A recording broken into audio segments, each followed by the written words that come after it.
En medio de una cena familiar, mi suegra miró a mi hijo y dijo: «Él no lleva nuestra sangre».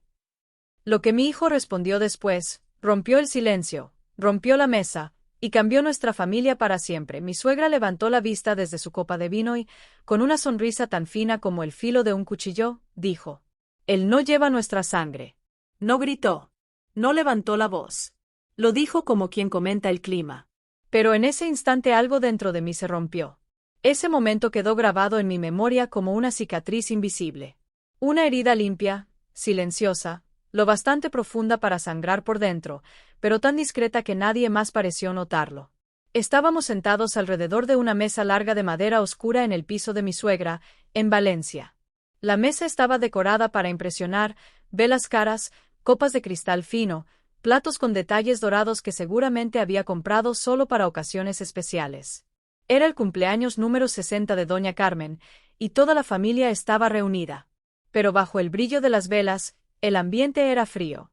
No era el frío del invierno, sino el que nace cuando uno no es realmente bienvenido. Me llamo Lucía. Tengo 40 años. Soy madre, esposa y, por matrimonio, parte de la familia Álvarez. Mi marido, Alejandro, es todo lo que su familia finge ser: humilde, atento y generoso. Lo conocí cuando mi hijo Mateo tenía 5 años. Alejandro nos aceptó a los dos desde el principio.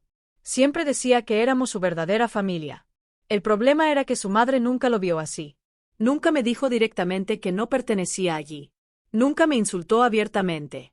Pero el rechazo no siempre necesita palabras. A veces está en las miradas que se desvían, en las fotos familiares donde olvidan llamarte, en los comentarios suaves que esconden espinas. Mateo ya tiene 13 años. Es tranquilo, educado y observa más de lo que habla. Esa noche llevaba una camisa azul que yo misma planché con cuidado. Intentó peinarse el cabello rizado como Alejandro. Quería encajar. No lo dijo en voz alta, pero lo veía en sus ojos. Al principio todo parecía normal. Conversaciones superficiales, risas medidas. Silvia, la hermana de Alejandro, elogió los zapatos de Mateo y enseguida añadió mirando a su propio hijo: «A ti te compraremos unos mejores este fin de semana». Siempre había un pequeño veneno escondido en sus palabras. Alejandro intentaba mantener el ambiente ligero. Hacía bromas sobre el trabajo en la oficina municipal donde ahora tenía más responsabilidades. Su padre sonreía sin mucho entusiasmo. Y doña Carmen observaba todo con esa expresión de superioridad tranquila. Entonces alguien mencionó la importancia de la sangre, de las tradiciones familiares que pasan de generación en generación. Una broma ligera sobre mantener el apellido fuerte. Y fue entonces cuando Carmen miró directamente a Mateo y dijo: «Bueno, él no lleva nuestra sangre». No era una pregunta. No era una broma. Era una afirmación fría, calculada.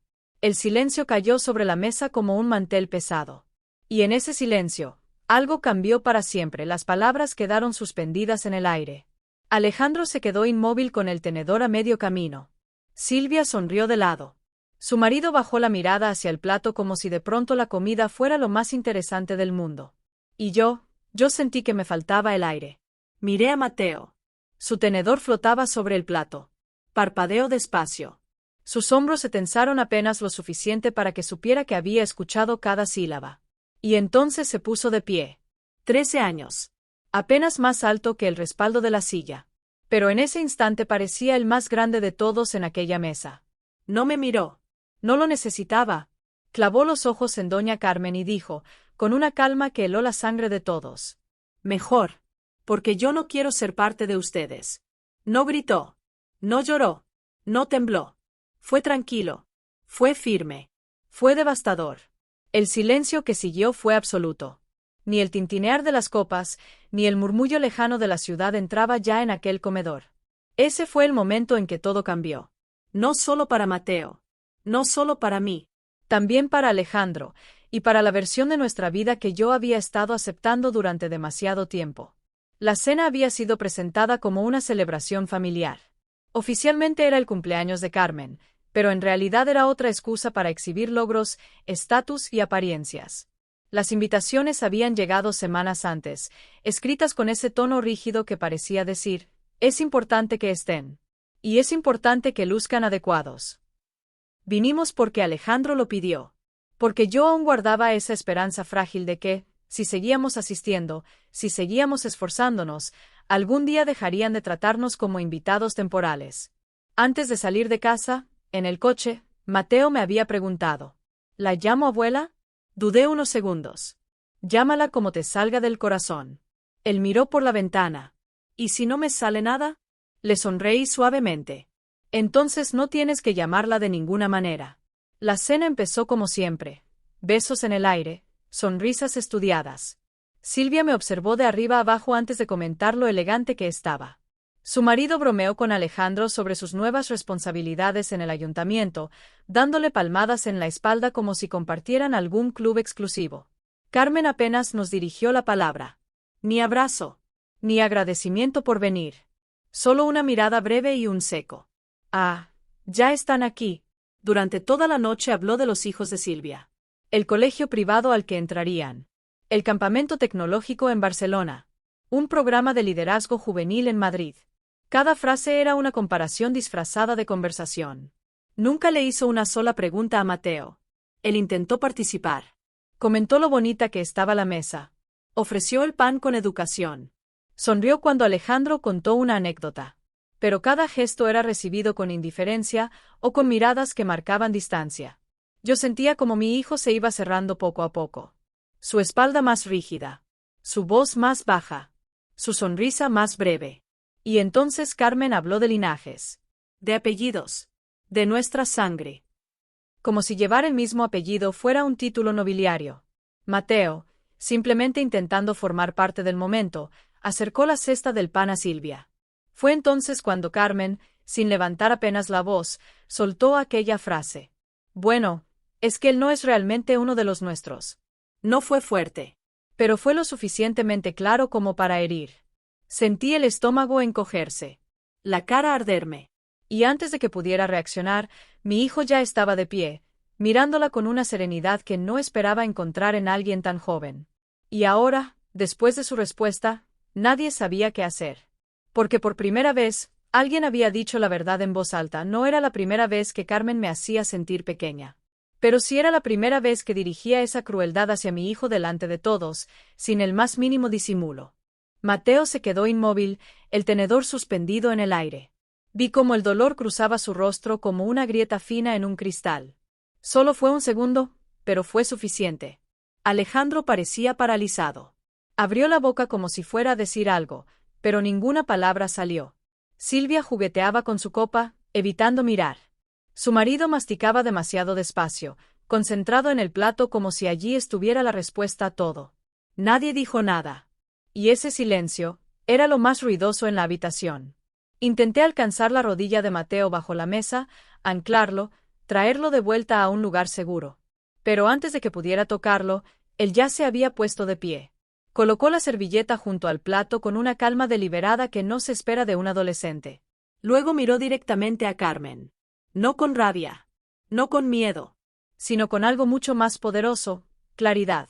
En ese instante dejé de temer lo que pensaran. Porque mi hijo, mi dulce, callado y observador hijo, estaba a punto de decir lo que yo nunca me atreví a decir. Bien, repitió con voz firme.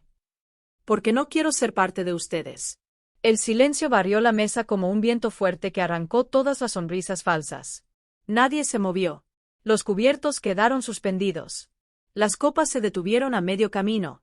Carmen lo miraba como si no comprendiera lo que acababa de oír, como si esas palabras vinieran de un extraño y no del niño que durante años había sonreído en su puerta, agradecido por cualquier gesto mínimo. Pero Mateo ya no estaba incómodo. Ya no estaba encogiéndose. No quiero ser parte de una familia que hace sentir basura a alguien que solo está intentando dar lo mejor de sí, continuó. He intentado que me quieran desde que tenía 6 años. Y ya terminé. Su voz no se quebró. No tembló. No estaba buscando pelea. Estaba diciendo la verdad. Mi corazón latía con fuerza, pero no por miedo. Era orgullo. Era dolor. Era liberación. Miré a Alejandro. Sus manos estaban tensas sobre sus piernas. No miraba a su madre. Miraba a Mateo.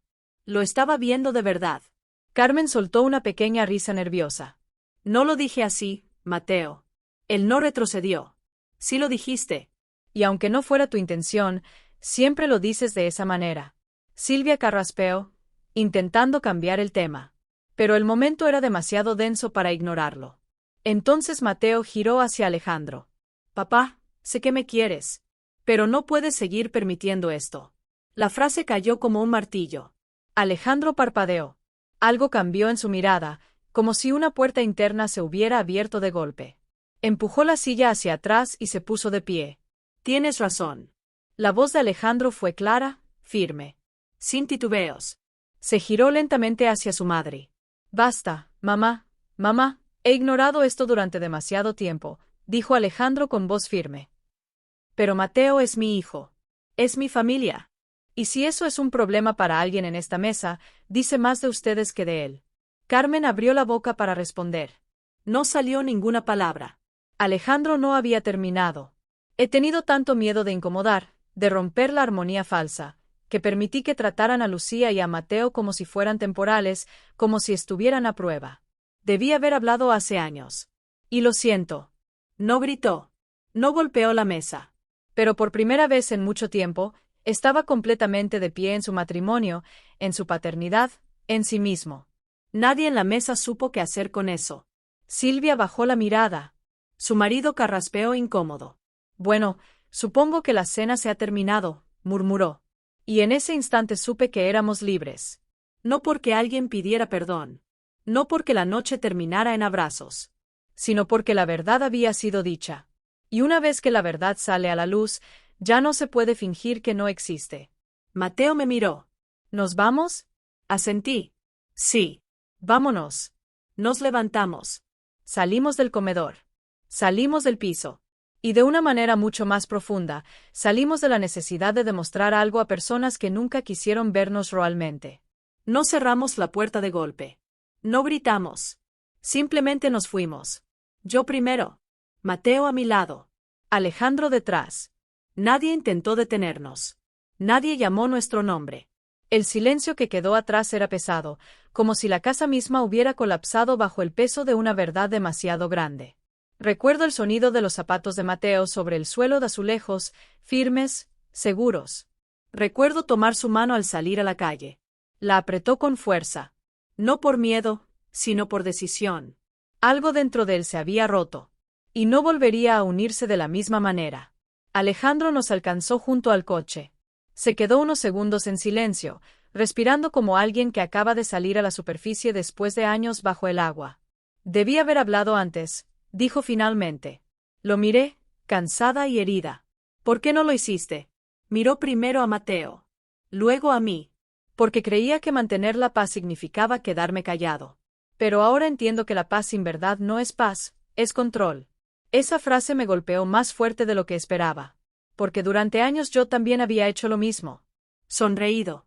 Suavizado mis palabras. Encogido mis límites. Convencida de que lo hacía por mi hijo, cuando en realidad lo hacía para no volcar un barco en el que nunca debía haberme sentado. En el coche, Mateo permaneció en silencio. ¿Estás bien? Le pregunté. Sí, respondió mirando por la ventana. Solo estoy cansado de fingir que son mejores que nosotros.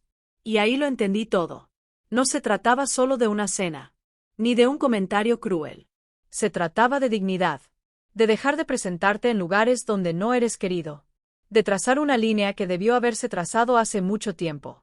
Esa noche, al llegar a casa, no hablamos demasiado. Nos pusimos el pijama en silencio. Pero el silencio ya no era pesado. Era limpio. Era nuestro. Mateo puso una repetición de su serie favorita esa noche.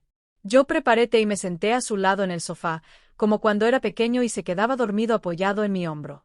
Un rato después, Alejandro salió del dormitorio con 2 mantas. En lugar de sentarse lejos, se acomodó en el suelo, apoyando la espalda contra la mesa baja del salón. No como un invitado incómodo. No como un hombre dividido entre 2 mundos. Sino como esposo y padre, eligiendo por fin este mundo, el nuestro. A la mañana siguiente, Alejandro envió un mensaje a su madre. No fue agresivo ni amargo. Fue claro. Hasta que puedas respetar a mi esposa y a mi hijo como familia, no asistiremos a ninguna reunión más. Merecemos algo mejor. No me preguntó si debía enviarlo. Simplemente lo hizo. Ella no respondió. Y, por primera vez, Ese silencio fue un alivio. En los días que siguieron, algo cambió entre Mateo y yo. No fue dramático. Fue sutil. Como si alguien hubiera abierto una ventana en una habitación que llevaba demasiado tiempo cerrada. Caminaba un poco más erguido. Sonreía con más facilidad. No volvió a preguntarme si iríamos a la próxima comida familiar. Y yo no volví a mentir diciendo ya veremos. Sabía que no iríamos. Porque ahora estábamos construyendo algo distinto. No perfecto. No elegante. Pero real. Siempre pensé que la familia era cuestión de sangre. De quien te acepta en su mesa. Pero aquella cena me enseñó otra cosa. La familia es quien se levanta cuando es difícil. Quien habla cuando es arriesgado. Quien te elige incluso cuando es incómodo. Esa noche, mi hijo dijo la verdad con una claridad que no sabía que tenía. Y mi esposo lo siguió. Y yo dejé de esperar permiso para sentirme suficiente. No perdimos una familia aquella noche. Encontramos la nuestra. A la mañana siguiente preparé el desayuno como siempre. Huevos revueltos, tostadas, un poco de fruta. Mateo entró en la cocina en pijama, el cabello revuelto por el sueño. Se sentó, me dio las gracias y comenzó a comer sin mencionar lo ocurrido. Pero algo era diferente. Había una calma nueva en él. Una seguridad tranquila. No arrogancia. No desafío. Solo la paz que llega cuando dejas de encogerte para que otros te toleren. Alejandro se unió unos minutos después, camiseta y café en mano. Los tres compartimos la mesa, y por primera vez en mucho tiempo, el aire se sentía ligero. Ahí entendí que el cambio era real. No se trataba solo de aquella casa ni de aquella mesa. Se trataba de negarnos, por fin, a sentarnos donde el amor es condicional. Durante años me convencí de que callar era noble. Que si sonreía lo suficiente, si era lo bastante paciente, tal vez la frialdad desaparecería. Pero en realidad, estaba pidiendo a mi hijo que cargara con el peso del rechazo ajeno. Y él siempre lo supo. Los niños lo ven todo. Y Mateo, mi hijo, lo había estado viendo, desde el principio. Mateo había visto mucho más de lo que un niño debería ver. Pero aquella noche, cuando se puso de pie y dijo, «Mejor, porque no quiero ser parte de ustedes». Me enseñó algo que yo tardé años en comprender.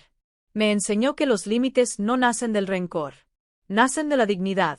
Me mostró que la fortaleza no siempre está en quedarse sentado para mantener la paz, sino en levantarse para proteger el propio valor. Alejandro también cambió. En los días posteriores a aquella cena, reflexionó en silencio.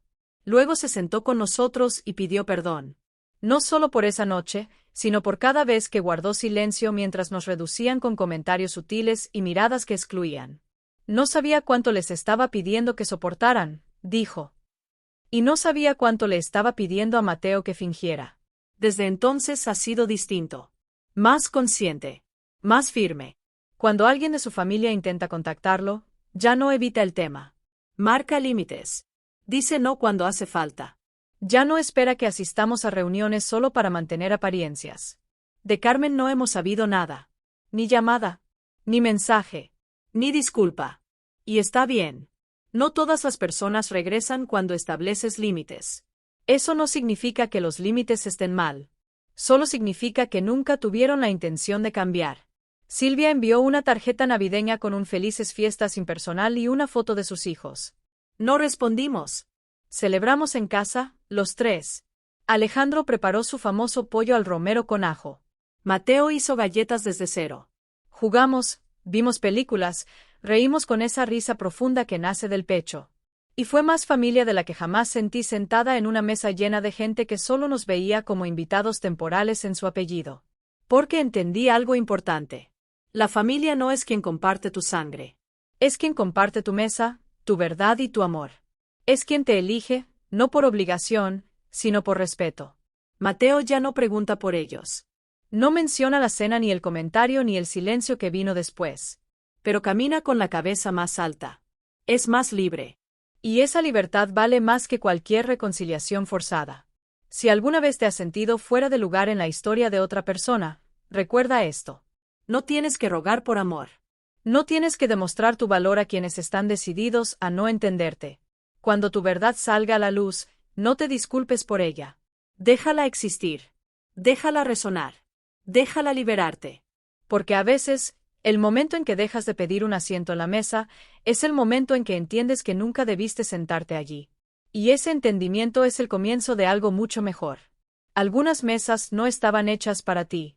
Y algunas familias no se definen por la sangre, sino por el amor y la verdad que construyes juntos. Y nosotros, aquella noche, no perdimos nada. Nos elegimos. Y eso fue suficiente.